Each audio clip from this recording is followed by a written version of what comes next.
বড় মেয়ে পালিয়ে যাওয়ার কারণে ছোট মেয়েকে ঘরবন্দি করে রেখেছিল তার বাবা। জয়পুরহাটে ঘটে গেল এক অমানবিক ঘটনা।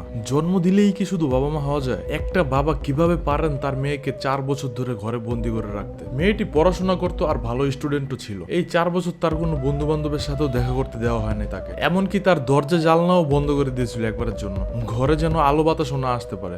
ঘরে বন্দি থাকতে থাকতে মেয়েটি এখন মানসিক রোগী হয়ে গিয়েছে। একটা সুস্থ মস্তিষ্কের মানুষ কিভাবে পারে এরকম কাজটা করতে? মেয়েটি কি পারবে তার স্বাভাবিক জীবনে ফিরে যেতে? 4টা বছর কিন্তু কম সময় না। যাই হোক, এখানকার প্রতিবেশীরা বলছে তারা নাকি প্রত্যেকদিন চিৎকার চেঁচামেচির শব্দ পেত। মেয়েটি নাকি তার বাবাকে বলতো, আমাকে ইনজেকশন দিও না বাবা। তার মানে তার বাবা তাকে ইনজেকশন দিয়ে অচেতন করে রাখতো। এটা আর কি প্রতিবেশীদের ধারণা। অবশেষে প্রতিবেশীরা পুলিশে খবর দেয়, তারপর মেয়েটিকে উদ্ধার করা হয়। কিন্তু কথা হলো, এই 4 বছরে কেন এই কাজটি করা হলো না? এতদিন যাবত নাকি তারা চিৎকার শুনে আসতেছিল, কিন্তু 4 বছর পরে তারা ভাবলো পুলিশে খবর দেওয়া উচিত। আসলে কি হয়েছে ওই মেয়েটার সাথে, ওই মেয়েটাই ভালো বলতে পারবে। দোষ করলো একজন, শাস্তি পেল আরেকজন। আসলে দোষও বলা যায় না, যে মেয়েটা পালাই গেছে বাসা থেকে সে ভালো কাজই করছে। অবশ্যই বড় মেয়েটা জানতো ওর বাবা এরকম ধরনের, এর জন্যই চলে গেছে। সব বাবা মায়েরই উচিত তার ছেলে মেয়েদের সাথে একটু ভালোভাবে কথা বলা। আসলে তারা কি চাচ্ছে আর না চাচ্ছে এই জিনিসটা যদি তারা ফ্রিলি শুনে আর বোঝার ট্রাই করে, তাহলে এই জেনারেশন গ্যাপটা অনেকটাই কমে যাবে। দোয়া করি মেয়েটা যেন তাড়াতাড়ি সুস্থ হয়ে উঠতে পারে।